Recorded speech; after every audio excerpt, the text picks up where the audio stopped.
وصحبه لا علم لنا إلا ما علمتنا إنك أنت العليم الحكيم رب اشرح لي صدري ويسر لي أمري واحلل عقدة من لساني يفقه قولي ولا حول ولا قوة إلا بالله العلي العظيم.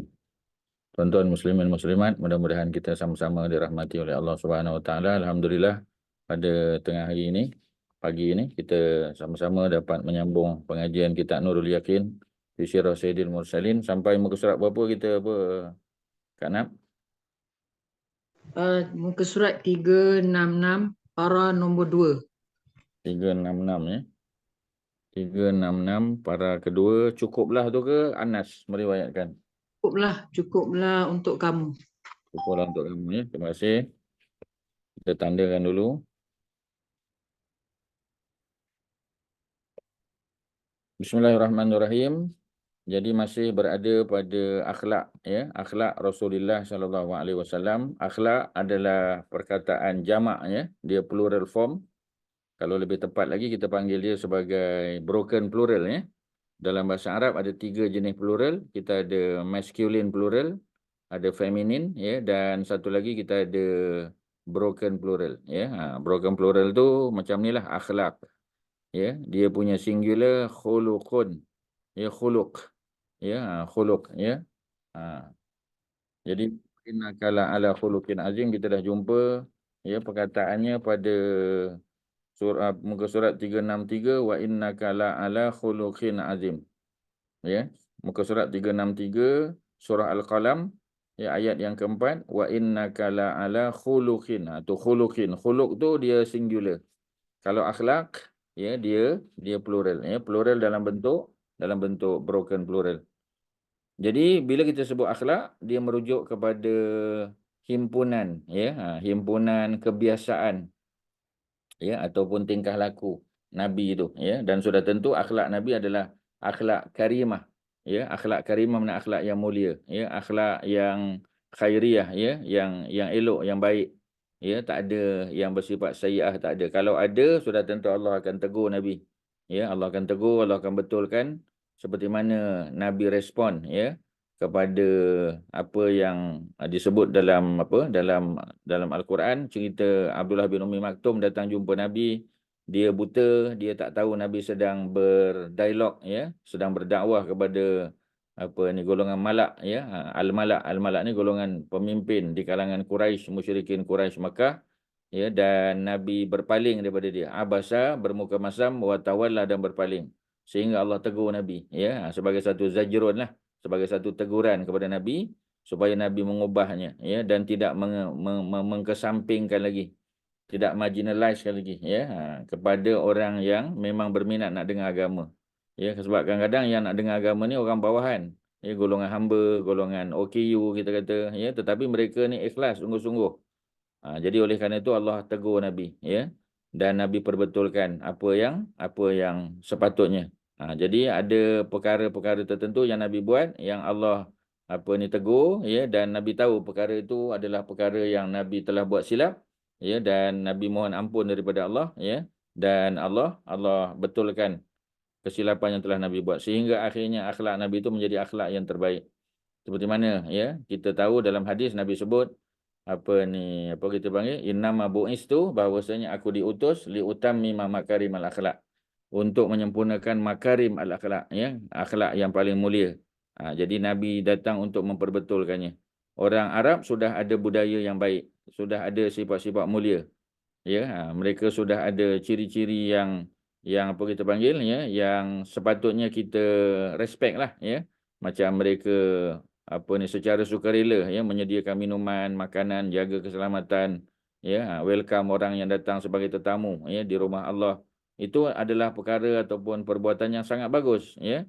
Tetapi sekadar mengurus Masjid Haram ya, tetapi tidak mengiktiraf ketuhanan Allah Subhanahu Wa Taala ataupun keesaan Allah, itu satu perkara yang merugikan, tak sia-sia tuan-tuan.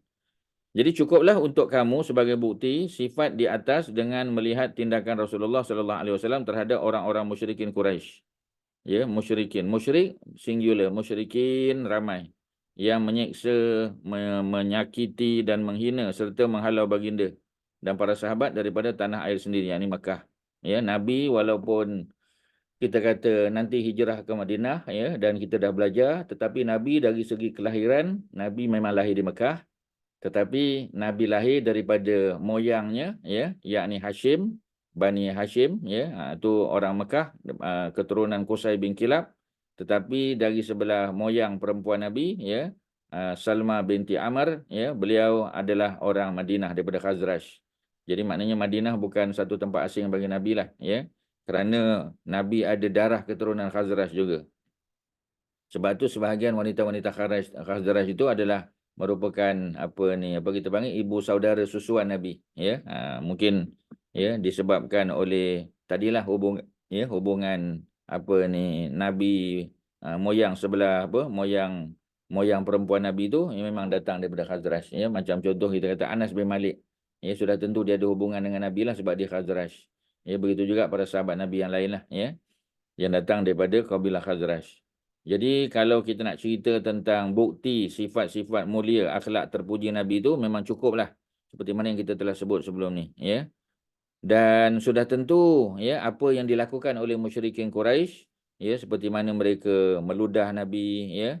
Kemudian jerut leher Nabi ketika Nabi solat, ya. Kemudian letakkan najis unta, ya, di belakang Nabi ketika sujud, ya, berhadapan dengan Kaabah. Ya, mereka menyakiti, menyindir Nabi, menghina, menghalau Nabi daripada daripada Mekah, ya, menjatuhkan hukuman bunuh. Ya, mengelilingi rumah Nabi, mengepung, dengan izin Allah, Allah selamatkan Nabi. Selepas tindakan tersebut, mereka bertindak memerangi baginda dan mendorong musyrikin Arab yang lain supaya turut memerangi baginda. Kita dah baca dalam perang Badar, ya, di mana inisiatif asal tu daripada musyrikin Mekah.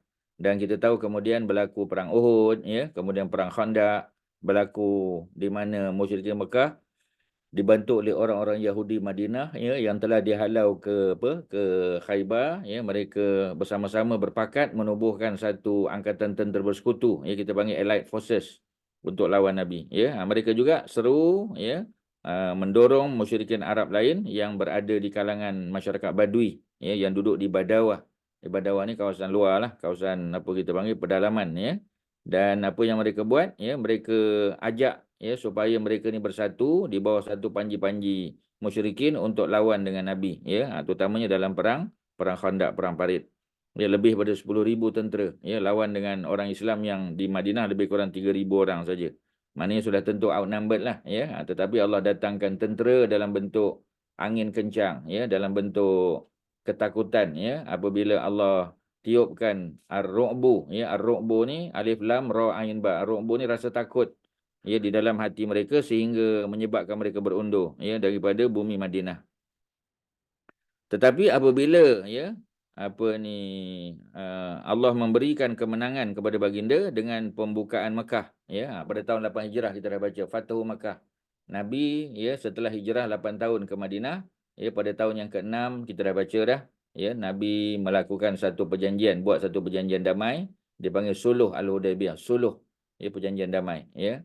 Dan dalam perjanjian damai itu kita tahu, ya, bahawasanya mereka tidak boleh berperang sama sendiri, ya, dan sekutu-sekutu mereka juga, ya, tak boleh berperang sesama mereka. Ya, mana sekutu musyrikin Mekah tak boleh memerangi Nabi ataupun sekutu Nabi, demikian juga sebaliknya. Tetapi apabila berlaku, ya, kesilapan, ya, daripada pihak Quraisy, ya, mereka membantu salah satu kabilah, ya, untuk melawan kabilah Badui yang bersekutu dengan Nabi, maka kita tahu, ya, perjanjian damai itu terbatal. Maka bermulalah, ya, satu perancangan Nabi bersama 10,000 para sahabat untuk membuka kota Mekah, ya, Fathu Mekah. Dan Fathu Mekah merupakan titik tolak, ya, kepada berubahnya pemikiran, ya, masyarakat Quraisy, ya, bahawasanya apa yang dibawa oleh Nabi itu adalah benar, ya, kerana mereka membuat takabul, membuat perbandingan, ya, dengan apa yang pernah dilalui oleh Mekah pada zaman Abdul Muttalib, ya, ketika diserang oleh Ashabul Fil. Ashabul Fil yang beragama Nasrani, mereka sepatutnya lebih mendapat mendapat pertolongan Allah lah, sebab mereka beriman dengan agama Injil, ya, dan agama mereka agama langit, sedangkan musyrikin Mekah mereka hanya klaim, ya, mereka datang daripada keturunan Nabi Ibrahim dan beragama dengan Nabi Ibrahim, tetapi hakikatnya mereka syirik. Tetapi ya kita tengok bagaimana Allah telah memusnahkan ya apa ni ashabul fil dengan tayran ababil. Jadi berdasar kepada peristiwa itu mereka ya membuat keputusan bahawasanya musyrikin Mekah lah yang betul. Sebab Allah tolong musyrikin Mekah, Allah kalahkan golongan Nasara yang datang daripada Yaman.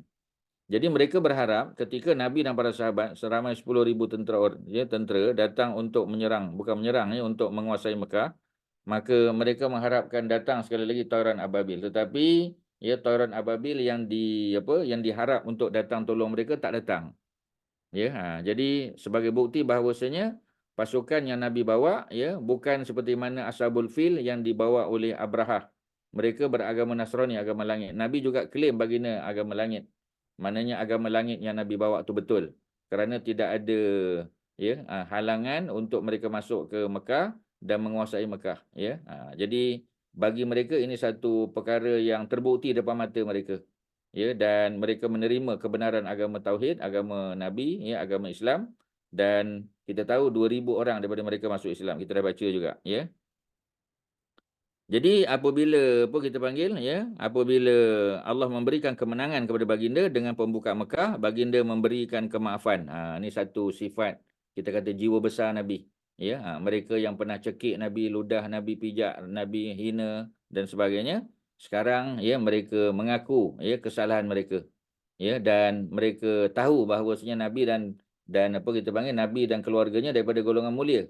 Ya, anak orang mulia, bapaknya Abdullah orang mulia, datuknya Abdul Muttalib orang mulia. Ya, kemudian moyangnya Hashim, Abdul Manaf, Qusay bin Kilab, semua orang mulia. Jadi sudah tentu kalau orang tu mulia, kita akan mendapat respon yang baik-baik saja. Ya, sebab Nabi itu sendiri orang mulia. Dan Nabi telah maafkan mereka. Nabi kata, antum tulaqa, pada hari ini kamu semua bebas. Ya, tidak akan diberikan pembalasan ataupun ya kita kata apa balasan atas apa yang mereka buat pada Nabi dulu. Baginda bertanya, pada pandangan kamu semua apakah yang akan aku lakukan? Nabi tanya. Ya, what am I going to do? Ya, apa yang aku akan buat kepada kamu? Ya, sebab selama ni kamu dah buat macam-macam benda kepada orang umat Islam. Ya, kepada aku juga. Mereka jawab, kamu akan melakukan kebaikan. Ya, mereka tahu dah. Ya, Nabi Muhammad ni orang baik daripada dulu mereka tahu. Cuma mereka degil ya atas dasar kedegilan. Kerana manusia ni tidak menerima kebenaran, satu kerana degil, yang kedua kerana dengki, yang ketiga kerana suka berdebat. Ya, satarul haqqa ya atau satarul haqqa mereka yakni orang kafir, termasuk juga kafir ahli kitab Nasrani dan Yahudi, ya mereka menutup kebenaran. Satarul haqqa atau satarul haqqa. Ya, yang pertama inadan kerana kerana degil. Yang kedua hasadan kerana hasad, dengki. Yang ketiga munafasatan kerana suka berdebat, suka berlawan. Ya, tak ada hujah pun, tak ada dalil. Mereka tak ada sultan pun, ya. Tetapi mereka selalu membantah. Walaupun tak ada reasoning, tak ada dalil langsung, tak ada apa. Ya, pada mereka tetap ya mereka membantah kerana sifat mereka memang munafasah, suka bermunafasah, suka berdebat, suka berjidal, tuan-tuan ya. Okey, jadi apa yang berlaku? Ya, Nabi dikatakan akan buat benda yang baik saja. Kamu adalah saudara yang mulia memang, ya. Nabi akhun karim. Ya, anak kepada saudara yang mulia, ya, ibnu akhin karim. Ya, bapa Nabi. Maka baginda bersabda, bersurailah antum tulaqa, kamu semua dibebaskan, ya. 2,000 orang ya kafir Quraisy yang masuk Islam pada hari tersebut dikatakan. Anas bin Malik meriwayatkan, aku bersama Rasulullah ketika baginda memakai selimut besar, selimut kasar. Ya, selimut yang kasar yang dibuat daripada bahan yang kasar. Ya, sebab kita tahu di Madinah tak ada ladang kapas, ya, kapas diimport.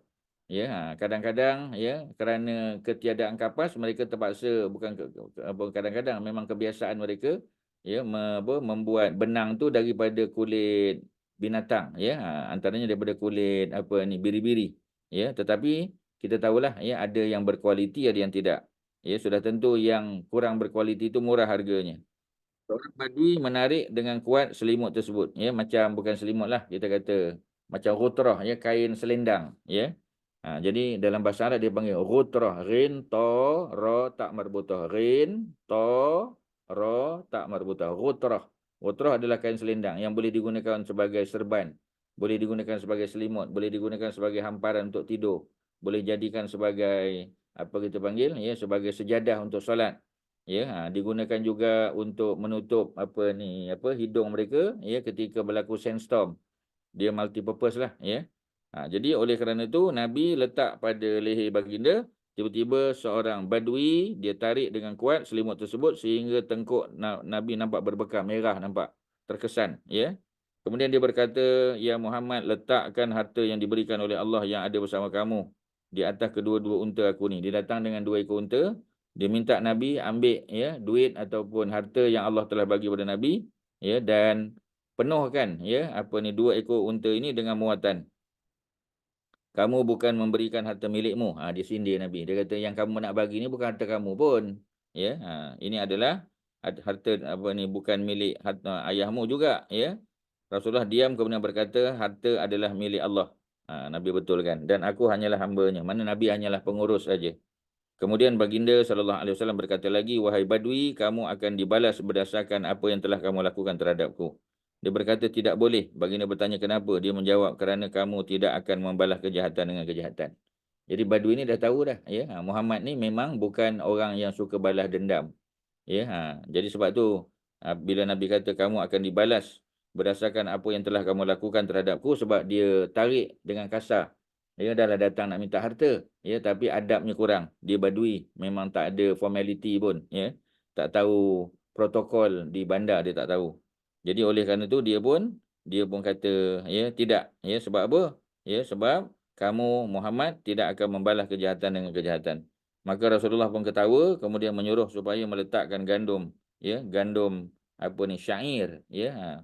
Bukan syair tu tuan-tuan, ya, bukan syair gurindam, ya. Jadi syair shin ain ya ra. Tuan-tuan boleh gariskan syair tu shin ain ya ra, ya. Shin ain ya ra. Apa makna syair? Syair makna gandum, ya. Bukan gandum. Syair adalah bali, tuan-tuan, ya. Jadi Nabi dia suruh letakkan gandum, ya. Gandum, kemudian letakkan bali juga, ya. Sebab dua-dua bahan ni adalah bahan yang digunakan untuk buat roti untuk dimakan.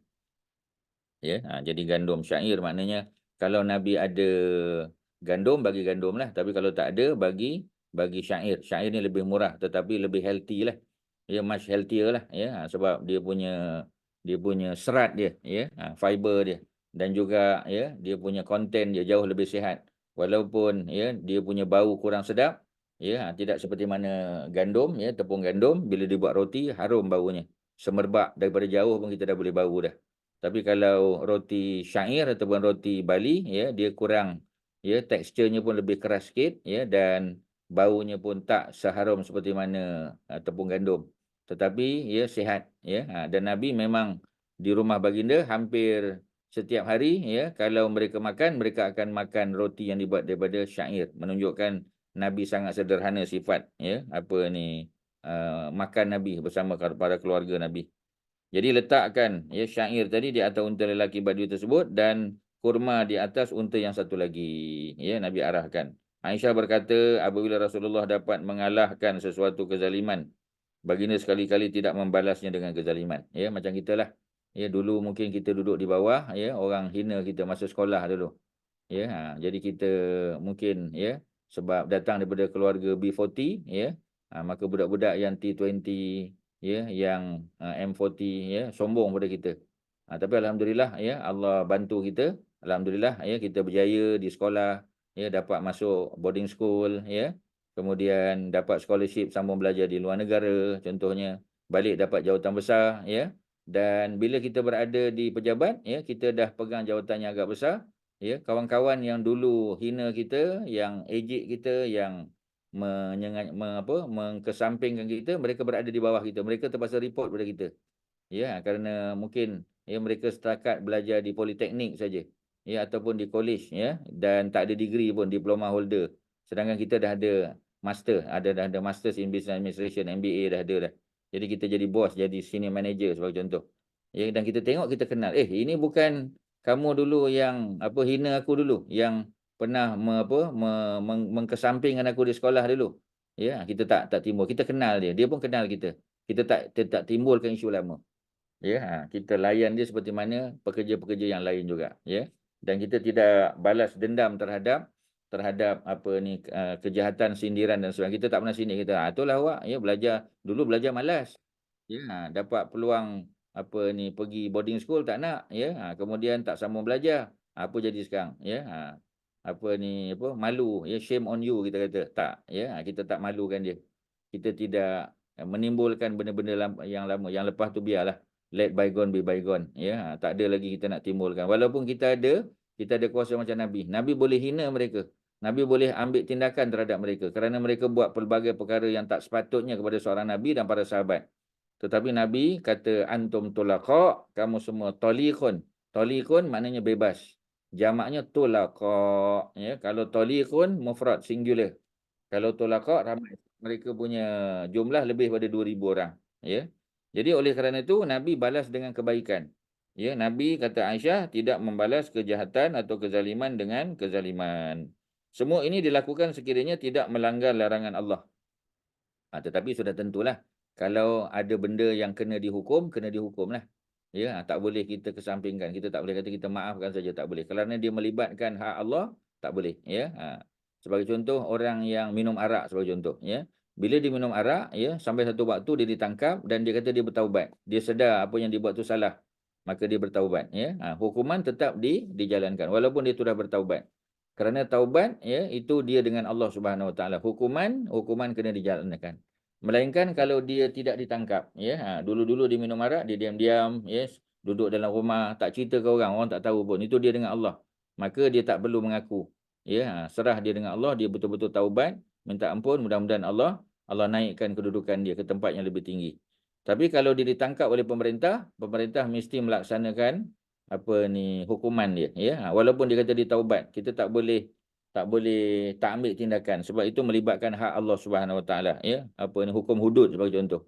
Ya, hukum apa ni qisas ya. Kita kena laksanakan. Melainkan kalau keluarga si mati yang terbunuh tadi memaafkan. Tetapi ya kita kata diat ya, blood money masih perlu dibayar. Satu kepala orang yang salah kita bunuh 100 ekor unta. Kalau 2 orang suami isteri kita ya, kerana kecoyan kita menyebabkan aksiden berlaku. Ya, dan dua-dua suami isteri meninggal dunia di tempat kejadian. Ya, walaupun kita tidak berniat untuk bunuh mereka, tetapi macam tadilah membunuh secara tidak sengaja. Perlu tak dijatuhkan hukuman diat? Perlu. Ya, keluarganya dah kata tak apa, kami maafkan. Kalau nak ambil tindakan pun tak ada apa. Ya, sekarang anak kami 2 orang dah meninggal. Ya, anaknya jadi anak yatim. Kalau kita ambil tindakan pada lelaki tadi, anak dia pula jadi anak yatim. Lagi beban kepada negara. Jadi oleh kerana itu kami maafkan. Tetapi diat kena bayar. Ya. Kerana yang meninggal sudah meninggal, tak boleh nak hidupkan balik. Tetapi yang hidup kena meneruskan kehidupan. Anak-anak dia apa cerita? Daripada mana datang duit nanti? Ya. Datuk nenek dah tua, dah sudah pencen, tak ada sumber pendapatan. Melainkan pencen sedikit lah kita kata. Jadi oleh kerana ada diat, ya, maka harga 200 ekor unta, ya, yang kalau kita cairkan jadi duit, ya, kita liquidate dia, maka yang berlaku ialah cukup mudah-mudahan untuk menyekolahkan anak-anak yang sudah jadi yatim piatu tadi. Cukup untuk menghabiskan SPM, masuk universiti, paling kurang habis college kita kata, ya, dengan jumlah yang besar tadi, ya. Cukup, bukan cukup, lebih daripada cukup untuk makan pakai mereka selama mereka belum boleh bekerja. Jadi maknanya nak bagi tahu dari segi hukuman kena laksanakan sebab itu hukum Allah. Ya, dari segi maknanya dia bertaubat, maknanya dia Allah terima mudah-mudahan. Ya, tapi hukuman masih dilaksanakan, ya. Jadi oleh kerana itu, kalau dia melibatkan ya tidak melanggar hukum Allah, tak ada masalah lah. Nabi boleh maafkan dia kalau dia bersifat peribadi. Kerana Nabi yang terluka, Nabi yang dipukul sebagai contoh, Nabi yang diludah, ya, itu peribadi Nabi boleh maafkan sebab dia tidak melibatkan hak Allah. Tapi kalau bunuh tak boleh. Melainkan dia bunuh masa di jahiliah. Sebagai contoh Wahsy. Dia bunuh apa kita panggil Hamzah, Saidina Hamzah. Ya, oleh kerana dia buat tu dalam keadaan dia masih kafir, maka bila dia masuk Islam semua dosanya diampun. Ya, kebaikan yang dia buat dimasuk dalam dia punya akaun dia. Seperti mana dalam hadis yang sahih, ya, disebut orang yang masuk Islam dia masuk bersama dengan kebaikan yang telah buat. Ya, aslamta alama aslafta min khairin. Ya, seperti mana Nabi sebut pada Hakim bin Hizam kan. Hakim bin Hizam beliau adalah anak saudara Khadijah binti Khuwailid. Bapa dia Hizam, ya, Hizam bin Khuwailid, mana adik-beradik dengan Khadijah. dia orang kaya, ya, dan dia banyak buat kebaikan dulu-dulu. Dia bagi orang makan, ya, dia tolong orang merdekakan hamba, ya, banyak benda-benda baik yang dia buat. Tetapi benda jahat pun banyak juga. Ya, jadi bila dia nak masuk Islam sebab usianya sudah agak lanjut, maka dia bimbang, takut dia tak mampu untuk melaksanakan banyak tugasan-tugasan yang ditaklifkan kepada orang beriman, ya. Maka Nabi sebut, ya, apa yang kamu buat dulu-dulu baik-baik itu semua akan jadi kebaikan. Ya, aslamta, ya, bila engkau masuk Islam, ya, aslamta, ya, ala ma aslafta min khairin. Kamu masuk Islam dengan membawa semua kebaikan yang kamu buat pada masa silam.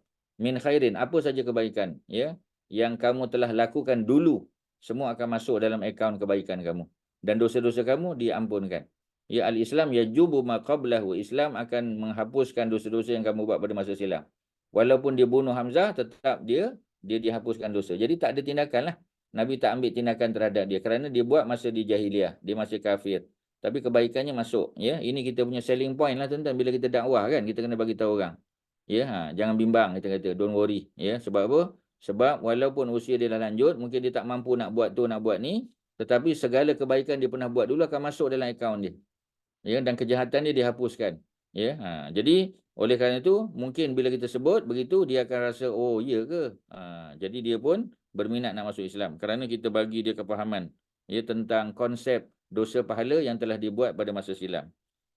Okey, ya. Jadi baginda sekali-kali tidak memukul dengan tangannya kecuali apabila berjihad jalan Allah. Nabi tak pernah pukul, tak pernah tampar isterinya, tak pernah pukul, ya, anak-anak ni tak pernah dengar. Walaupun Nabi sebut, ya, Nabi kata muru auladakum bisalah, perintahkan anak kamu untuk solat, ya, wahum abna'us saba', ya, pada usia 7, ya, kemudian wadribuhum 'alaiha, dan pukullah mereka kalau mereka enggan melakukannya. Wahum abna'ul asyar, ketika mereka berusia 10 tahun. Memang perkataan wadribuhum ada dan pukullah, ya. Cuma pukul di sini diterjemahkan oleh para ulama, ya, dengan perkataan yang berbeza. Maknanya bukan pukul mesti dengan rotan, bukan pukul dengan dengan kayu dan sebagainya. Ya, cukup kita angkat suara, ya, kita tegur anak kita dan dia bangun daripada tempat berehat dia dan dia solat, sudah cukup, ya, untuk memenuhi maksud, ya, maksud wadribuhum. Ya, pukul. Pukul tu bukan mesti dengan rotan fizikal, tapi dengan mulut, dengan teguran. Kalau sudah boleh cukup, ya. Dan Nabi tak pernah pukul anak, kita tak pernah dengar, cucu dan sebagainya. Kerana mereka taat, ya. Jadi tak perlu nak dipukul. Tapi kalau kita menggunakan sedikit, ya, pukulan untuk tujuan mengajar, ya, kepada anak cucu kita, so dibenarkan. Ya, tapi Nabi dalam dalam lipatan sejarah baginda, ya, selama 23 tahun Nabi menjadi Nabi sampailah Nabi wafat, tak ada sekali pun, ya, Nabi pukul melainkan dalam peperangan. Ya, dalam perang itu terpaksa angkat senjata lah. Ya. Kemudian baginda juga tidak pernah memukul khadam, ya, ataupun khadim. Disebut khadam sebab dia plural. Ya, kalau khadim singular, khadam ramai, ya. Dan juga para isteri baginda. Dengan itu Allah berselawat kata baginda, ya, sallallahu alaihi wasallam, dan menenangkan hati baginda dengan cara muslimin mengikuti sunnah dia. Ya, jadi Nabi digembirakan oleh Allah. Ya, dengan Ya, dengan Allah berselawat, maknanya innallaha wa malaikatahu yusalluna 'alan nabi. Ya, seperti mana surah surah Al-Ahzab kan? Surah yang ke-33, ya, ayat yang ke-56. Ya, yang dibaca saban minggu, ya, di atas mimbar, ya, oleh khatib. Ya, auzubillahi minasyaitonir rajim. Innallaha wa malaikatahu, sesungguhnya Allah wa malaikatahu, dan malaikatnya, yusalluna 'alan nabi, mereka berselawat atas nabi. Ya, bagaimana yang dikatakan Allah berselawat, ya, terhadap Nabi, Allah berselawat, mana Allah menaikkan darjat Nabi. Sebab kalau kita, ya, ya ayyuhallazina amanu sallu alaihi wasallimu taslima. Bagaimana kita selawat, Allahumma salli ala sayidina Muhammad, betul? Allahumma salli ala Muhammad. Tetapi, ya, nak Allah berselawat atas Nabi, maknanya kalau oleh kerana Nabi tak berdosa, kalau Nabi ada dosa, diampunkan dosa. Ya, tapi Nabi tak ada dosa sebab Nabi maksum. Maka maksud Allah berselawat atas Nabi itu maknanya Allah mengangkat darjat Nabi. Ya, mengangkat kedudukan Nabi, ya, di dunia dan di akhirat.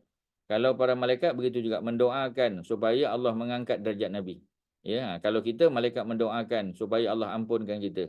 Ya, malaikat tolong recommend supaya Allah ampunkan kita. Ya, kerana kita ada dosa. Kalau kita tak ada dosa, tak ada kesalahan, semua telah diampun, maka doa malaikat itu merujuk kepada, ataupun selawat malaikat itu merujuk kepada diangkat darjat kita di sisi Allah. Ya, seperti mana manusia kita tahu boleh diangkat darjat di syurga besok. Okey, ya, itu kalau kita boleh sebut tentang sifat baginda. Jadi Allah berselawat kata baginda, ya, seperti mana ayat 56 tadi, ya, dalam surah Al-Ahzab, ya, cerita Allah dan malaikat berselawat atas Nabi, ya, wahai orang beriman, sallu alaihi wasallimu taslima, berselawatlah juga kamu ke atas Nabi, ya. Dan Allah menenangkan hati baginda dengan cara muslimin mengikut sunnahnya. Memang, ya, Nabi dipermudahkan, ya, apa kita panggil, orang-orang beriman dipermudahkan, ya, untuk belajar, semangat mereka dan seterusnya beramal dengan sunnah yang telah diajar oleh Nabi. Ya, seperti mana disebut dalam ayat 31 kan surah Ali Imran, auzubillahi minasyaitonir rajim, qul in kuntum tuhibbunallaha fattabi'uni. Qul, katakanlah wahai Muhammad kepada manusia, in kuntum tuhibbunallah, kalau kamu benar-benar cinta pada Allah, fattabi'uni, maka ikutlah sunnah aku. Ya, kalau kamu cinta Allah, mana kamu kena cinta aku lah. Bila kamu taat atas perintah aku, maknanya kamu taat pada Allah. Man ata'an nabi faqad ata' Allah. Wa man ata' Allah faqad ata' ar-rasul juga. Ya, sama. Dia ada way around. Maksudnya kalau kita taat pada Allah, mana kita taat pada Rasul.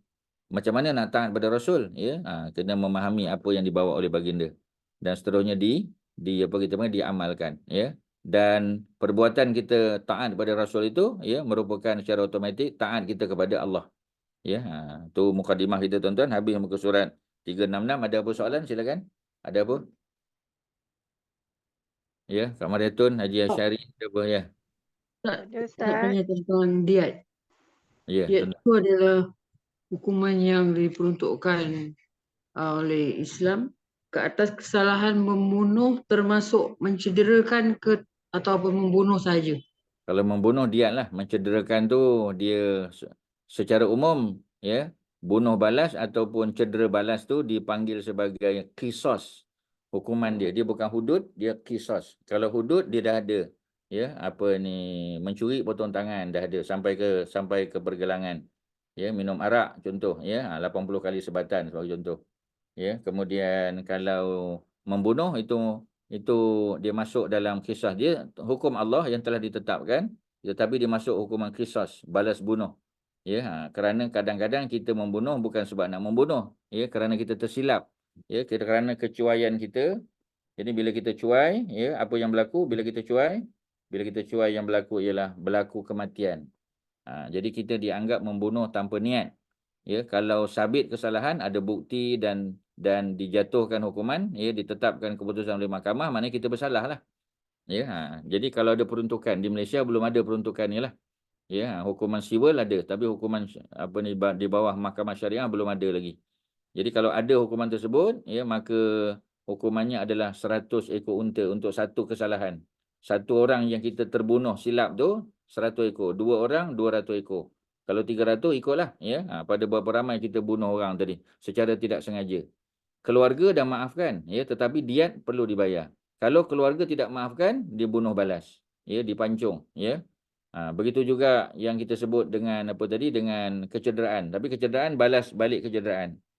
Ya, cuma kalau dimaafkan, ya, tak pernah pula dengar ada diat, ya. Mungkin Ustaz kena cek lagi lah. Mungkin ada, ya. Kalau tuan-tuan dan puan-puan pernah dengar, boleh share lah. Ya, tapi biasanya yang disebut sebagai diat bayar dengan unta ni merujuk kepada pembunuhan secara tidak sengaja.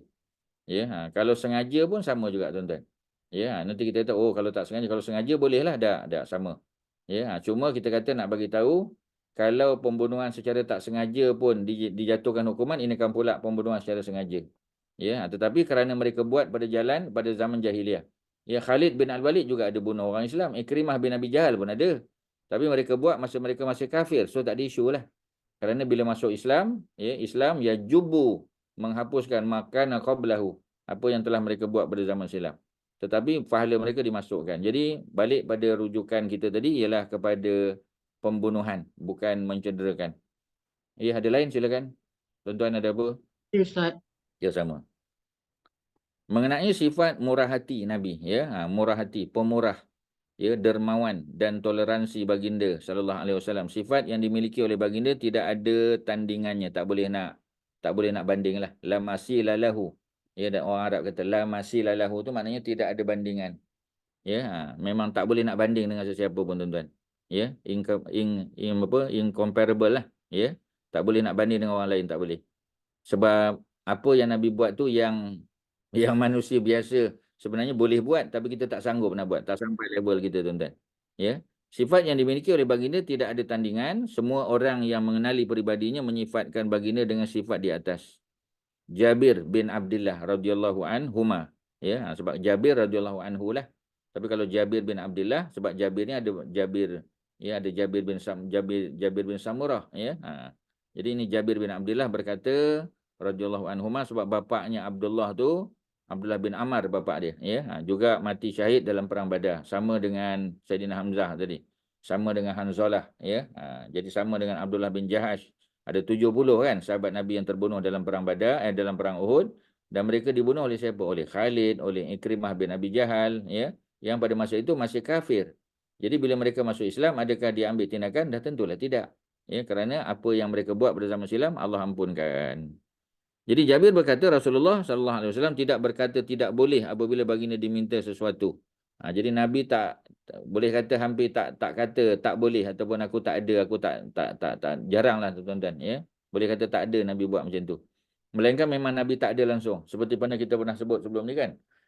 Cerita apa kita panggil Umar, bila datang seseorang lelaki, ya, dia nak minta sesuatu pada Nabi, Nabi tak ada apa nak bagi. Kebetulan, ya, tak ada apa benda. Nabi di rumah dah bagi habis dah pada orang lain.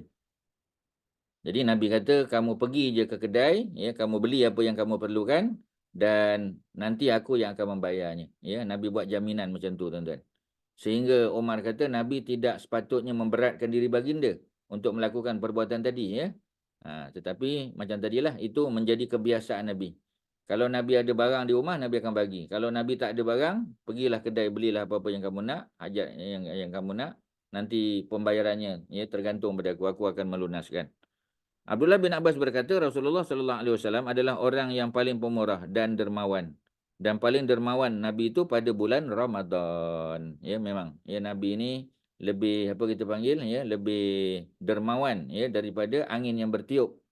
Ya, Nabi punya kedermawanan tu, ya, Nabi dermawan tu, sifat baginda tu lebih apa kita panggil, lebih cepat, ya, tiupan tu daripada angin yang berhembus. Jadi kalau angin tu kita rasa laju, Nabi punya kedermawanan tu lagi laju. Ya. Dan sudah tentu paling laju Nabi, ya, paling banyak apa ni derma yang Nabi bagi, infak yang Nabi bagi pada bulan Ramadan. Ya, kita sudah berada pada bulan Ramadan, ya, dan sudah tentu, ya, apa yang kita buat pada bulan Ramadan ni digandakan pahala. Ya, perkara-perkara fardu, solat fardu digandakan. Ya, dengan 70 kali sehingga 700 kali, ataupun gandaan yang kita hanya Allah Subhanahu Wa Taala yang Maha tahu. Dan perkara-perkara sunat, ya, qabliyah zuhur, ba'diyah zuhur, jangan lupalah, tuan-tuan. Selama ni kalau buat qabliyah zuhur 2 rakaat, ba'diyah zuhur 2, kena buat 4. Ya, kerana dalam kitab Bulughul Maram disebut sesiapa yang man shalla arba'an qabla zuhri, siapa yang solat 4 rakaat sebelum zuhur, ya, wa arba'an ba'daha, dan 4 rakaat selepasnya. Ya, jadi Allah jamin, ya, Allah jamin, ya, untuk melepaskan dia daripada api neraka. Ya, Allah jamin untuk lepaskan dia, tuan-tuan. Haramallahu anhu atau haramallahu jasadahu anin nar, ya, ataupun alan nar. Diharamkan jasadnya, dalam hadis yang lain disebut diharamkan jasadnya, haramallahu jasadahu, ya, ataupun haramallahu, ya, alan nar. Diharamkan tubuh badannya, jasadnya daripada neraka. Jadi kita nak dapat benda ni kena buat 4 sebelum, 4 selepas. Walaupun 4 sebelum dan 2 selepas pun okey, 2 sebelum 2 selepas pun tak ada masalah, bagus. Tetapi kerana ada bonus, dan bonus tu pula kita nak buat dalam bulan Ramadan, dah tentu lagi motivated lah kita untuk buat, tuan-tuan. Ya, Soalan Ustaz, ya, silakan. nak fahamkan hadis tu, kita bercerita tentang akhlak sini, itu Ya. tentang amalan dia, diharamkan Allah kata api neraka bagi orang yang solat 4 sebelum dan 4 selepas. Ya. Tetapi kalau dia tak jaga akhlak dia, macam mana pula Ustaz? Itulah, ya, sepatutnya kalau ambil daripada surah apa kita panggil, ya, daripada surah Al-Ankabut, ya, 29, ya, ayat 45, inna solata tanha anil fahsya'i wal munkar, kan. Ya, jadi bila Allah kata utlu ma uhiya ilaika minal kitab, wahai Muhammad, baca dan bagi faham, ya, apa yang Allah turunkan daripada kitab kepada engkau. wa aqimis solah, dan dirikan solat. Macam tadi kan, ya. Walaupun solat yang diarahkan tu asalnya adalah solat fardu, tetapi solat fardu diiringi oleh solat rawatib, qabliyah dan ba'diyah. Dan solat itu, ya Allah kata, sambung ayat tadi, wa aqimis solah, inna solata tanha. Sesungguhnya solat itu mencegah kamu, ya, daripada fahsyak dan mungkar. Ya, antara benda fahsyak mungkar ni benda-benda tadilah, akhlak yang tak bagus. Ya, buat benda-benda tak elok, kita kata, ya, benda-benda yang tak syariah compliant. Itu akhlak lah, sebab akhlak terbagi dua kan, ada akhlak baik, ada akhlak buruk. Jadi bagaimana mungkin dengan solat-solat sunat yang dibuat, ya, termasuk solat fardu, dia masih lagi terlibat dengan melakukan akhlak yang tak bagus. Ya, tak sepatutnya lah, ya. Cuma seperti mana para ulama bagi tahu, ya, mudah-mudahan dengan solat tadi satu hari nanti insya-Allah dia akan berubah. Ya, kita kena sangka baiklah, sebab ayat Allah tak pernah ternasah. Ayat tu tak mansuh. Ya, tak abrogated kita kata. Ya, ayat tu applicable sampai hari kiamat. Inna solata tanha, sesungguhnya solat itu tanha, mencegah anil fahsya'i wal munkar, daripada fahsyak, benda-benda yang melibatkan perkara-perkara bersifat seksual, ya, dan juga mungkar. Mungkar ni benda-benda yang menyalahi perintah Allah. Ya, wala zikrullahi akbar. Wallahu ya'lamu ma tasnaun. Allah Maha tahu apa yang kita buat. Jadi oleh kerana Allah Maha tahu, insya-Allah, ya, dengan solat yang dibuat, ya, semakin hari semakin ikhlas, semakin khusyuk dan sebagainya, sampai satu tahap mudah-mudahan, ya, kita kata akhlaknya akan berubah jadi baik. Itu jelah, itu harapanlah. Ya, itu kita punya rojak kita, harapan kita. Kerana memang, ya, memang macam tu. Kita pun sama, tuan-tuan. Ya, solat alhamdulillah kita jaga. Qabliyah ba'diyah jaga, ya. Sembahyang malam lagi, sembahyang duha dan sebagainya. Tetapi kadang-kadang masih lagi ada apa kita panggil, ya, masih terbabas lagi. Ya, masih ada lagi benda-benda yang belum bersih 100% daripada diri kita. Tetapi mudah-mudahan dengan solat yang kita buat, balik pada ayat tadi, ya, ayat 45 tadi, menjadi sebab mudah-mudahan untuk satu hari nanti kita berubah. Kita kena letak apa ni, harapan lah, ya, ar-rajak pada perbuatan kita ataupun orang lain yang kita harap dia berubah. Itu je lah. Lebih pada itu tak mampu kita buat. Kerana dah tentu, ya, bila Allah kata solat tu akan mencegah, insya-Allah satu hari nanti. Kerana solat. Sebab itu solat tiang agama, betul, tuan-tuan. Walaupun, ya, dia masih tersasar, dia buat jahat, ya, ada stumble lah kita kata, ya. Tetapi mudah-mudahan satu hari nanti solat yang dibuat tu, sebab kita sebagai Muslim, solat kita tu dia apa kita panggil, dia improve. Ya, dia meningkat, bacaan lagi betul, ya, rukuk sujud kita sempurna, wuduk kita lebih tak macam dulu. Macam budak-budak kan wuduk cincai lebih kurang je. Tapi makin lama kita hadir majlis ilmu, kita dengar, oh, okey, rupanya sapu ke tulang kepala, bukan touch and go saja, ya, baru kita faham. Ya, kemudian meniga tu penting, ya. Anggota yang dibasuh, ya, kena 3 kali. Tetapi anggota yang disapu sekali pun boleh. Anggota yang dibasuh muka, tangan, kena buat 3 kali taslis. Itu sunat. Kalau kita tinggal jadi makruh. Tetapi anggota yang disapu, contoh kepala dan telinga, kan, cukup sekali. Dan kalau tak ulang, dia tak makruh. Pasal dia anggota yang dibasuh. Satu lagi anggota yang disapu, kan.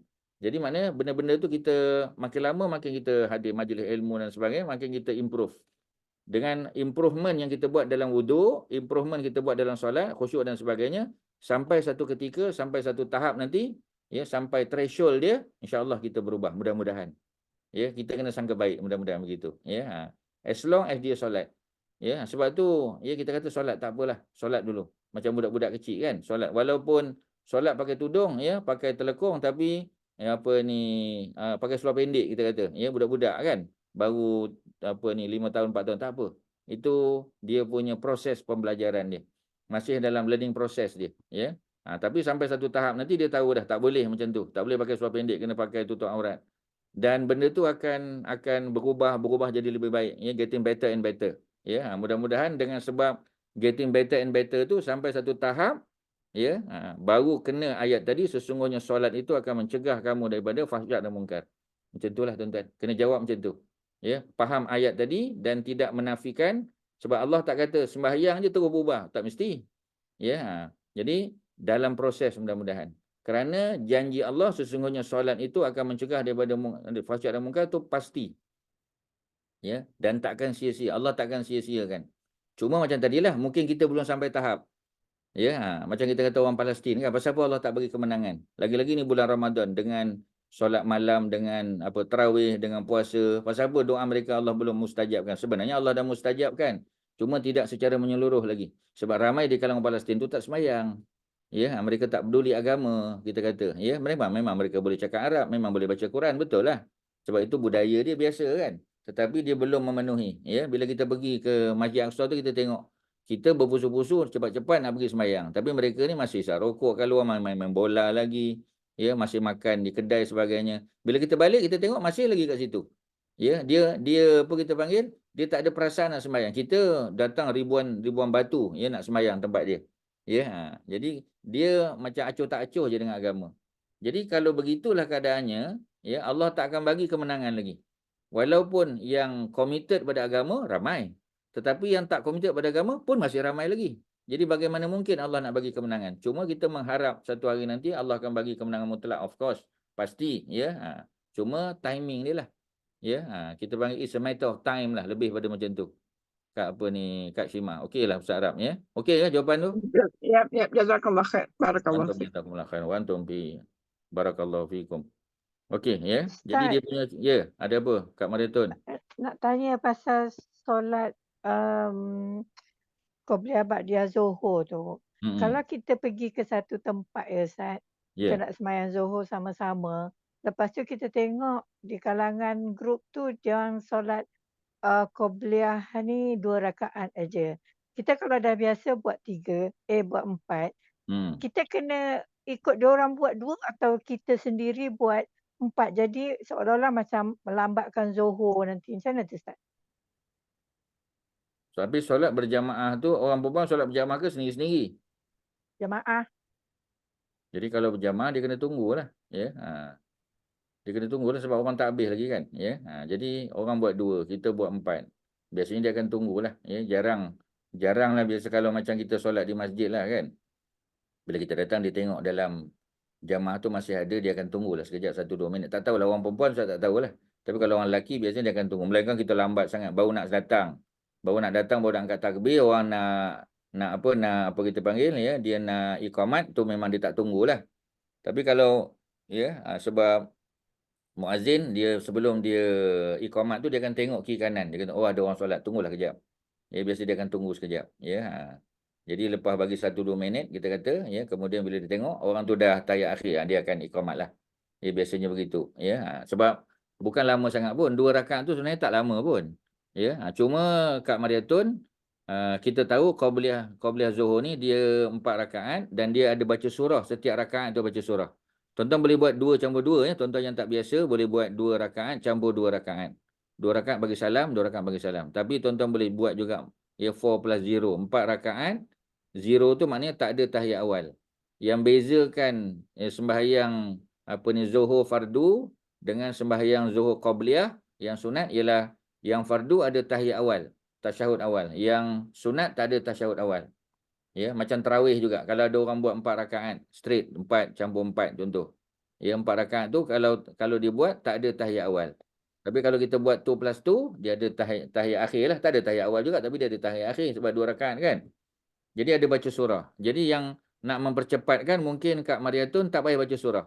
Fatihah saja, ya. Sebab kalau kita baca surah dia akan jadi lambat. Jadi kita boleh reduce dia punya weightage tu in terms of lama tu ya, dengan cara tak payah baca surah, baca Fatihah saja. Ya, melainkan kita tahu orang memang sama-sama 4 rakaat, kita boleh tambah dengan surah lah sebab memang surah tu sunat baca.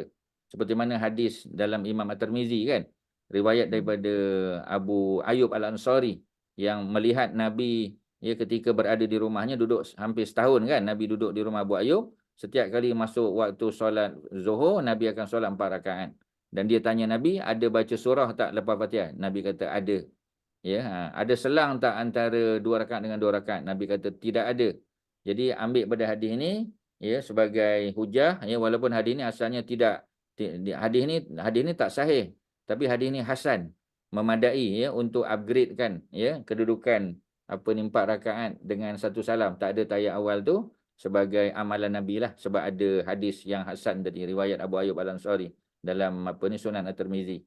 So cara untuk mengurangkan lambat masa tu kita tak baca surah tu je lah. Ya.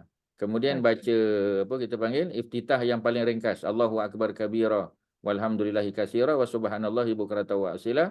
Ambil riwayat daripada Ibnu Umar yang kata sejak aku dengar kelebihan ya apa doa iftitah tu aku tak pernah tinggal. Ya ma taraktuhunna ya apa ni apa kita panggil ya munzu sami'tuhunna. Aku tak pernah tinggal bacaan tadi sejak aku dengar daripada Nabi. Ya kelebihan dia. Jadi kita baca yang ringkas-ringkas. Ya. Dan apa kita panggil ya tak perlu baca panjang-panjang lah terutamanya surah. Mudah-mudahan dia boleh mempercepatkan ya. Tak adalah orang tunggu apa kau ni lama sangat ya orang duk tunggu kau pula. Jadi kita boleh buang apa ni teguran orang tadi lah sebab kita punya pace dengan orang lain lebih kurang sama aja. Cuma dia buat 2 kita buat 4. Macam itulah tuan-tuan ya. Okey. Terima kasih Ustaz. Ya sama. Tapi jangan tinggal tuan-tuan sayang, especially during Ramadan.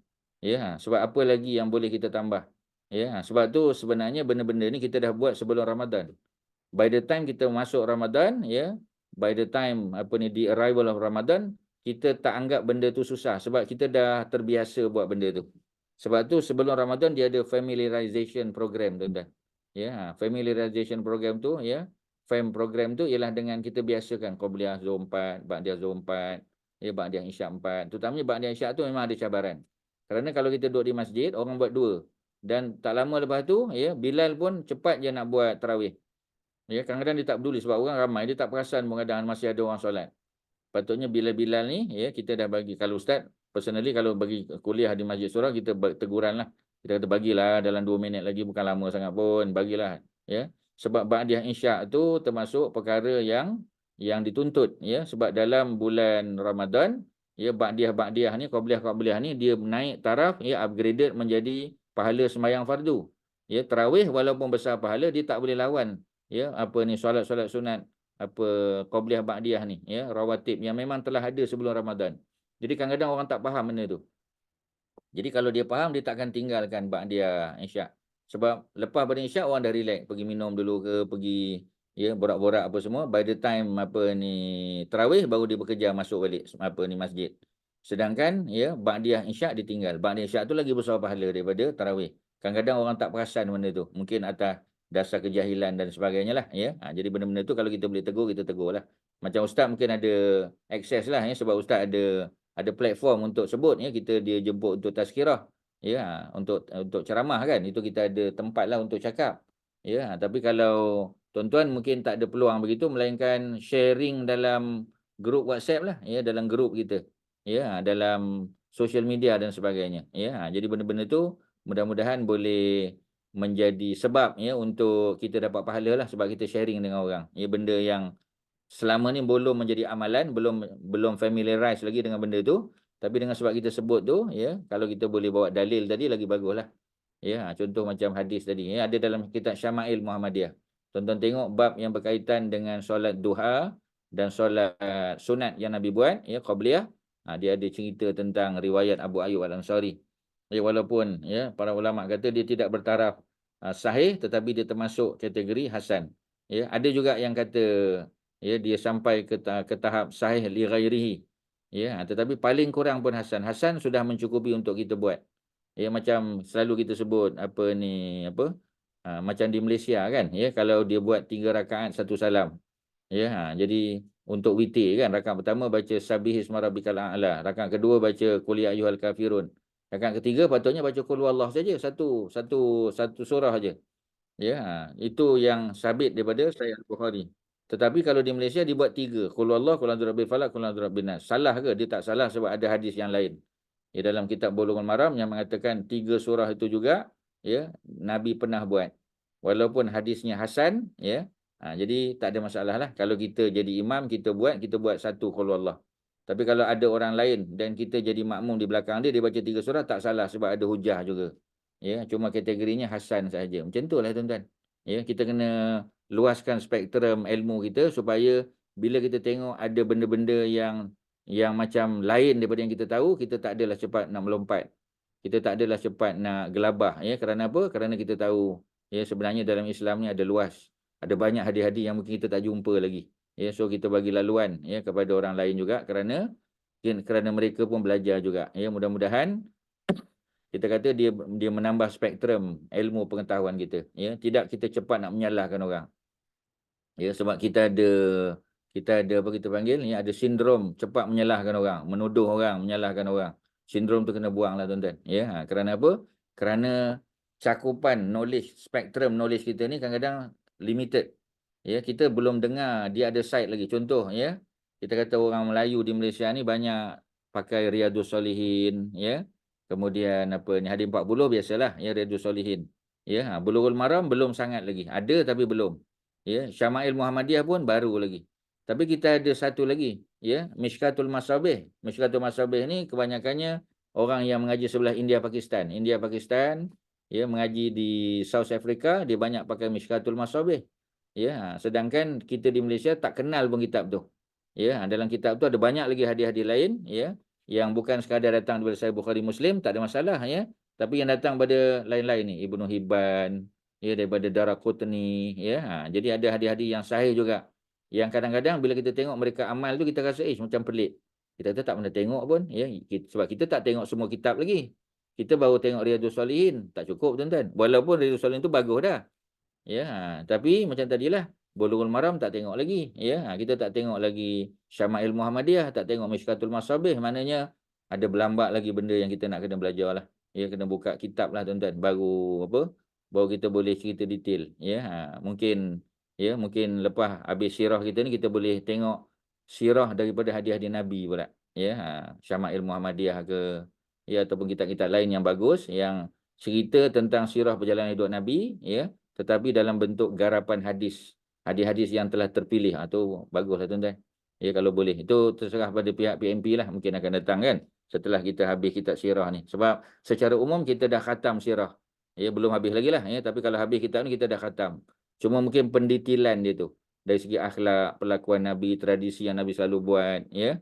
Dalam perjalanan, dalam perang, dalam apa itu. Pendetilan dia daripada hadis-hadis Nabi.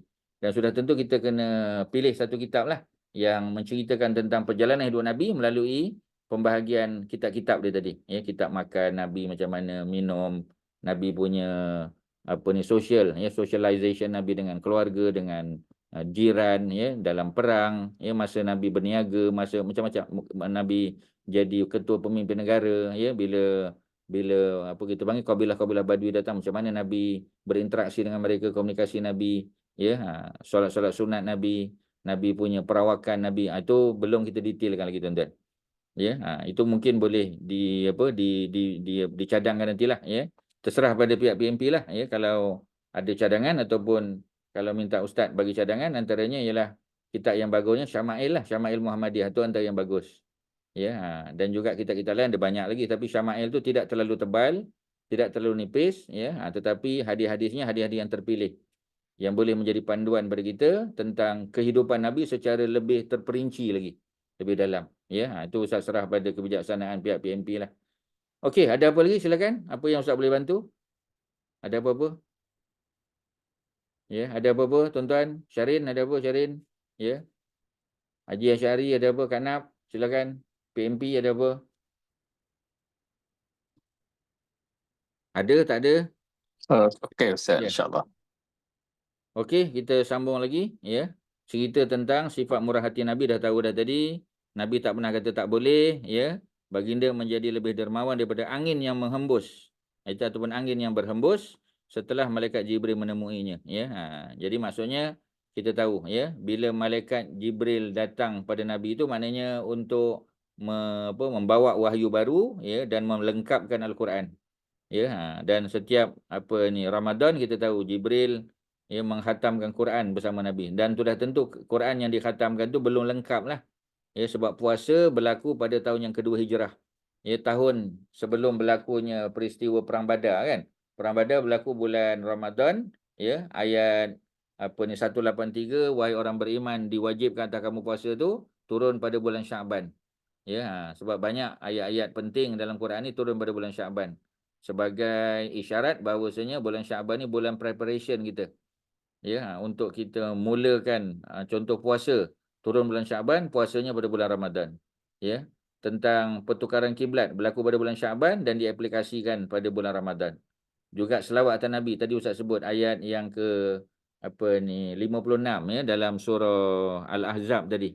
Suratul Ahzab surah 33 ayat 56 cerita tentang sesungguhnya Allah dan para malaikat berselawat atas Nabi. Wahai orang-orang beriman, selawatlah kamu atas Nabi. Ya, apa kita panggil? Perintah tu juga turun pada bulan Sya'ban sebelum masuk Ramadan sebagai isyarat memang persediaan Ramadan itu duduk pada bulan Sya'ban sebagai contoh, ya. Jadi oleh kerana itu Nabi dipersiapkan oleh Allah untuk melengkapkan ibadah Ramadan dia. Ya. Dan antara perkara yang dituntut ya ialah macam tadilah ya, infak sebagai contoh. Ya, sekadar yang kita mampu, ya, sama ada secara terang-terang ataupun secara sembunyi-sembunyi. Dan disebut ya, Jibril datang. Dah tentu Jibril datang terutamanya pada bulan Ramadan lah. Ya, sebab Nabi bertadarus dengan Jibril.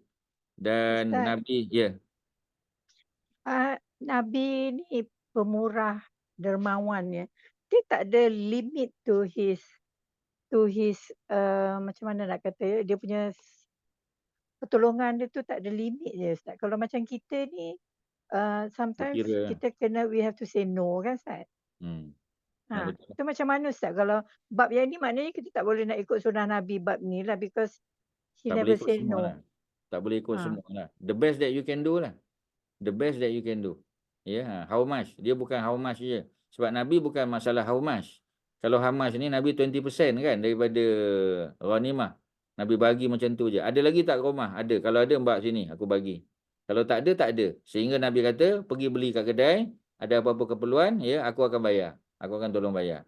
Memang Nabi tak boleh bayar immediately lah. Tapi bila Nabi ada duit nanti Nabi akan bayar. Jadi maknanya sampai peringkat begitu. Kita takkan sampai begitu kan. Kalau kita ada, kita bagi. Ya, kalau kita tak ada, kita tak bagi. Kadang-kadang kita ada pun kita tak bagi. Orang minta Itulah datang. Ustaz. Macam kalau yang lagi sekarang ni banyak yang scam-scam yang dekat bank yang banyak duduk-duduk tu. Jadi kita pun jadi bersalah Ustaz kan kalau nak Ya. bagi tu.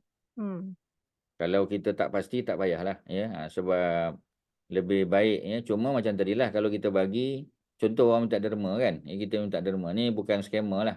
Ya. Tapi ada tak minta derma tu scammer pun ada. Ya, dia bawa anak tiruan lah kita kata. Ya, anak tu memang anak. Tapi bukan anak dia. Ya, menyamar je. Ya, jadi bila dia datang minta tolong, cik, saya lama tak makan dah. Anak susah nak minta susu, nak beli apa semua sebagainya, kita pun bagi. Even kalau kita bagi pada orang yang salah, scammer sekalipun, pahala tu tak dapat. Ya, kita dapat. Bukan nak suruh kita bantu scammer, bukan. Tapi kita tengok pada zahir lah. Ya, sebab scammer tu dia online kan, kita tak nampak dia pun.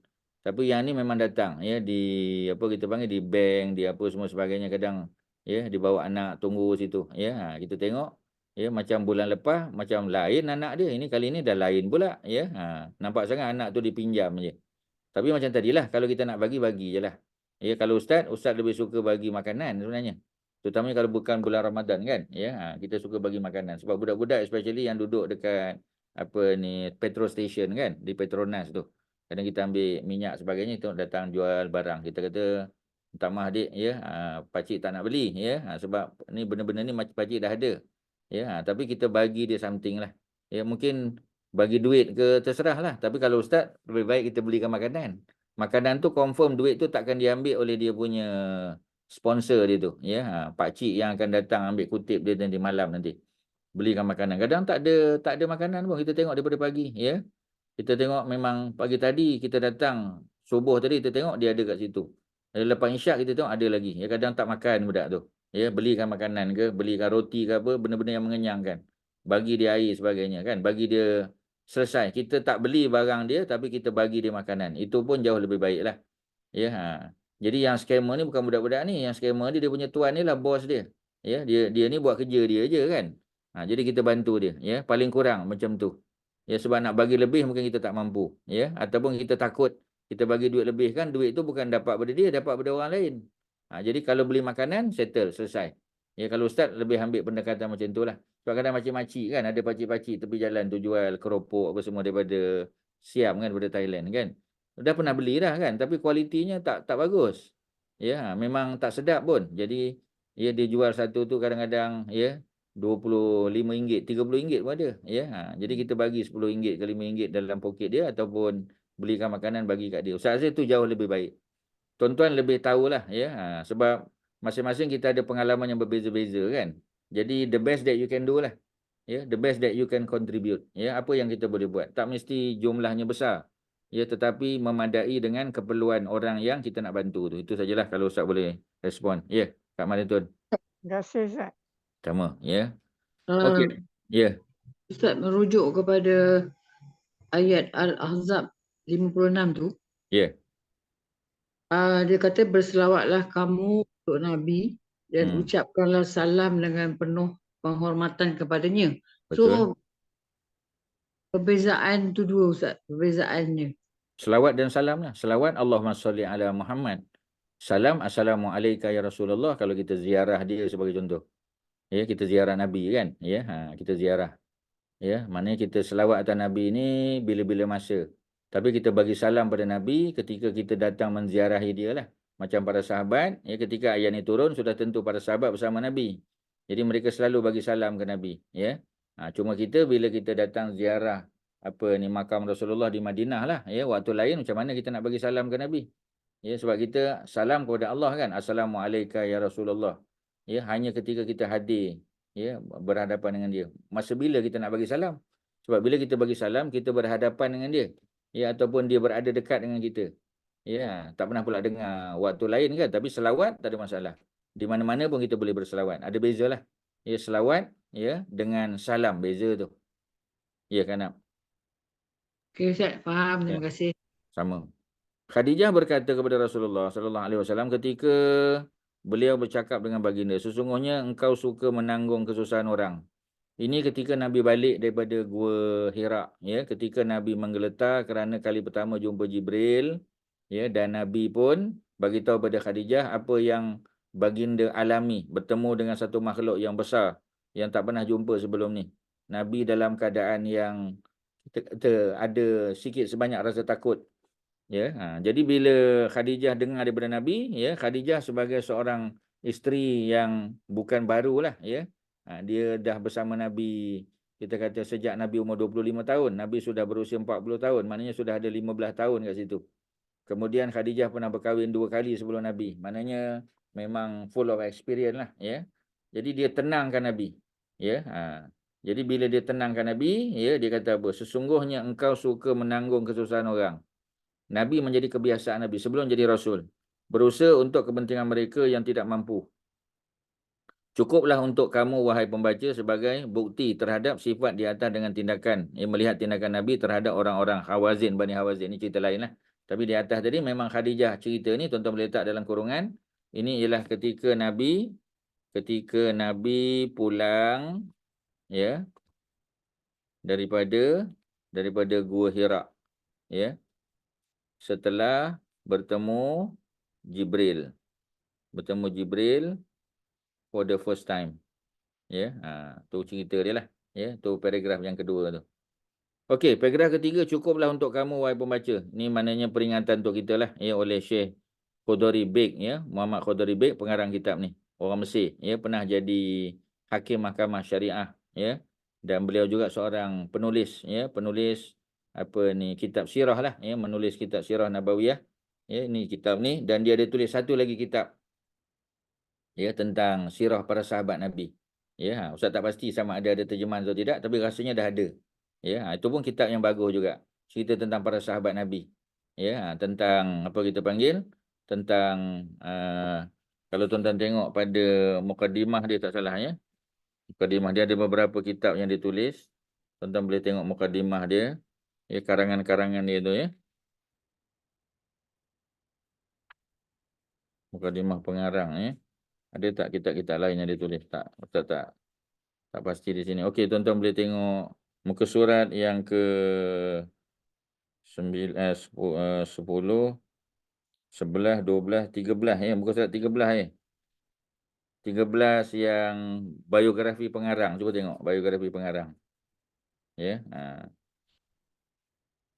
Dengan apa ni, nombor Roman, ya. Tengok, ya. Dia 9, 10, ya. 11, 12, 13 lah, ya, 13. Jumpa, ya, hasil karya dia di bidang syariat. Ya, di bidang syariat ada usul fiqh, ya, karangan dia Syekh Muhammad Qudari Beg, ada tarikh tasyri' Islami, pun ada terjemahan Imam Al-Ghazali Ta'limuhu wa Ara'uhu. ya, ta'alimuhu, ya. Jadi itu ada cerita tentang Imam Al-Ghazali di bidang sejarah. Ya, ada kitab pertama yang kita baca, Nurul Yakin fi Sirah Sayyidil Mursalin, inilah dia. Ya, Nurul Yakin fi Sirah Sayyidil Mursalin. Itu nama kitab ni penuh.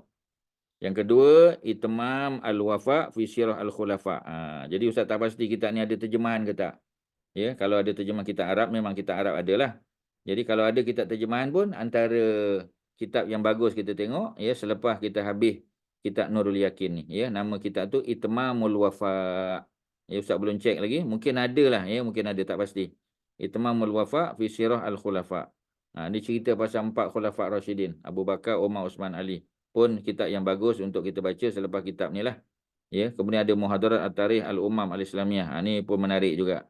Ya, ada apa kita panggil, ya, ceramah-ceramah beliau ataupun lecture yang dibagi, yang dikumpulkan, ya, tentang sejarah, ya, umat-umat Islam, ya. Kemudian ada Durus Tarikhiyah, ini cerita tentang sejarah secara umum. Jadi ini juga kitab yang dikarang oleh Syekh Muhammad Khudari Beg ni, ya. Ada Itmamul Wafa.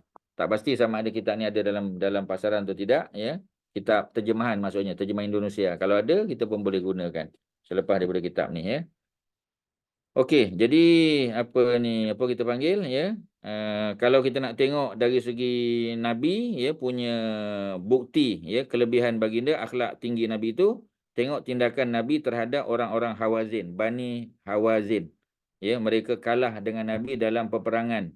Ya, peperangan Bani Hawazin ni maknanya peperangan yang Nabi lalui, ya, berhadapan dengan mereka yang jumlah mereka ramai dan mereka akhirnya melarikan diri ke Taif. Ya, jadi perang dengan Bani Hawazin ni, ya. Jadi bila peperangan dengan mereka, mereka kalah. Bagaimana Nabi berinteraksi dengan mereka? Baginda telah mengembalikan tawanan mereka. Maknanya bila sebahagian mereka masuk Islam, ya, Nabi serahkan balik anak isteri mereka. Ya, sedangkan anak isteri mereka tertangkap, ya, patutnya jadi hamba tu, ya. Jadi begitu juga dengan tindakan Rasulullah pada hari pembahagian harta ghanimah. Baginda memberikan bahagian yang banyak kepada mereka yang ingin dijinakkan hati, ya, macam Abu Sufyan, Nabi bagi lebih. Abu Sufyan, Hakim bin Hizam tadi, Hakim bin Hizam yang macam tak nak masuk Islam, ya. Dia orang baik, ya, tapi dia banyak buat jahat lah dulu. Kan dia tanya Nabi tadi kan, kalau aku masuk Islam macam mana? Apa jadi pada benda baik aku buat pada zaman silam tu, yang Nabi kata tadi, aslamta ala ma aslamta min khairin. Ya, kamu masuk Islam dengan membawa semua kebaikan, ya, min khairin, kebaikan, segala kebaikan yang kamu pernah buat sebelum ini. Seronoklah dia, ya. Tu yang masuk Islam akhirnya. Jadi Nabi kembalikan balik, ya. Nabi bagi lebih kepada orang yang kita sebagai mu'allaf, yang ingin dijinakkan hati oleh Allah Subhanahu Wa Taala. Sebelum ini kita telah menyebutkan peristiwa ni dah banyak dah. Sebanyak 70,000, ya, diserahkan kepada Rasulullah sallallahu alaihi wasallam, lalu baginda meletakkannya di atas tikar. Ya, tak sebut dirham ke apa, ya, ataupun dinar, dan membahagi-bahagikannya. Baginda tidak beredar sehingga selesai membahagikannya. Nabi bagi habis. Ya, tadi Kak Mariatun, ya. Nabi bukan bagi sebahagian-sebahagian saja. Ya, tapi setelah Nabi tolak keperluan keluarga baginda lah. Seorang lelaki datang menemui baginda dan meminta sesuatu daripadanya. Ada orang datang minta. Baginda menjawab, tidak ada sesuatu pun yang dapat aku berikan kepada kamu. Tak dah habis dah. Tetapi permintaan itu aku anggap sebagai hutang kepadaku. Ya, maknanya sebab dia minta, Nabi tak boleh nak bagi. Nabi anggap sebagai hutang pula. Apabila terdapat sesuatu yang diserahkan kepadaku, aku akan selesaikan hutang tersebut. Jadi by the time, ya, as soon as aku dapat aja sesuatu harta, aku akan bagi pada kamu. Maknanya Nabi janji nak bagi. Ya, jadi maksudnya tu termasuk apa kita panggil, ya.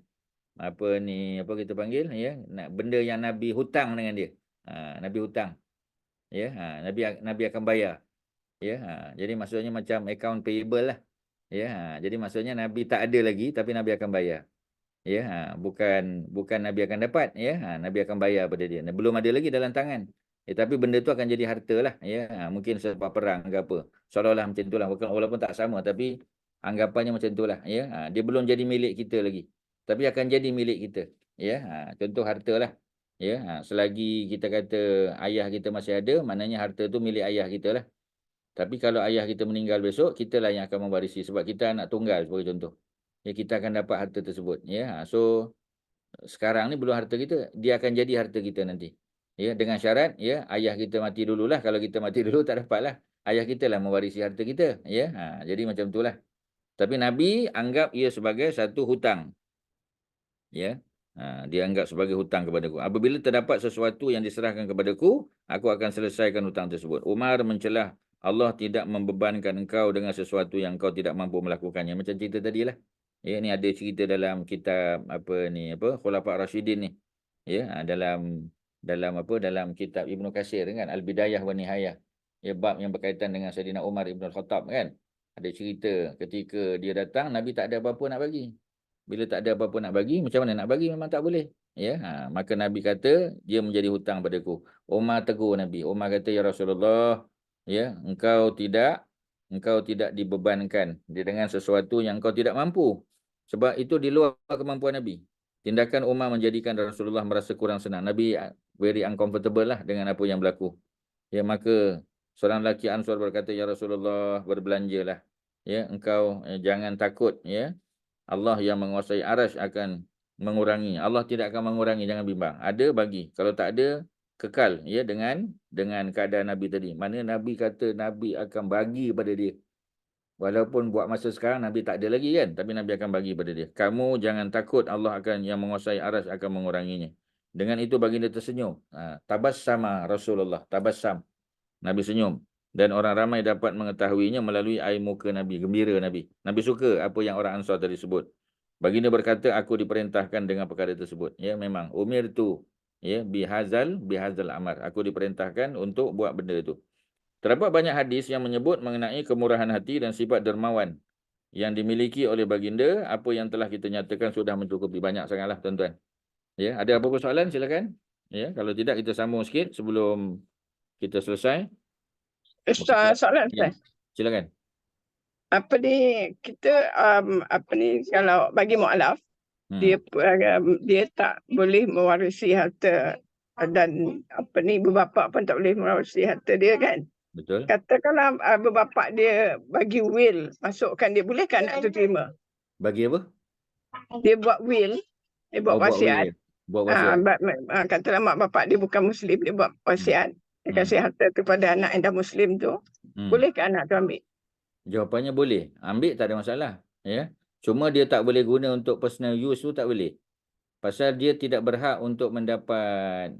Sebab orang bukan Islam, dia dengan Muslim, dia tak boleh mewarisi satu sama lain. Memang on paper dari segi undang-undang civil memang dia layak. Ya, ada satu kes berlaku di Prudential.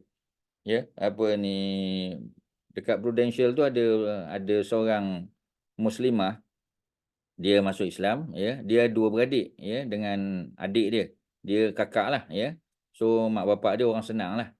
Jadi bila mak dia meninggal, ya, memang harta tu bagi dua lah. Ya, dia tak ada pembahagian anak lelaki lebih pada anak perempuan kan, ya. Jadi dia dapat sama-sama. Ya, sama-sama jumlah. Dia tanya, bolehkah ambil? Jawapannya boleh.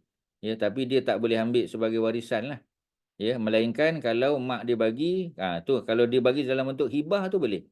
Kalau kita boleh fahamkan mak tu, mak, ya, saya sekarang dah jadi muslimah. Ya, sebenarnya kalau mak meninggal besok, saya tak boleh mewarisi harta mak. Ya, sebab Muslim non-Muslim dia tidak boleh saling mewarisi. Jadi kalau dia boleh bagi nasihat pada mak dia tu lah, ya, bagi panduan. Ya, sebab mak dia sayang dia. Ya, dia pun anak yang baik. Ya, walaupun masuk Islam dia tetap balik rumah mak dia, layan mak dia masa sakit kan. Ya, mak dia. Jadi kalau kita boleh fahamkan, dia bagi dalam bentuk hibah tu, hibah tak ada masalah. Ya, sebab hibah ni siapa-siapa pun boleh dapat, anak angkat pun boleh dapat.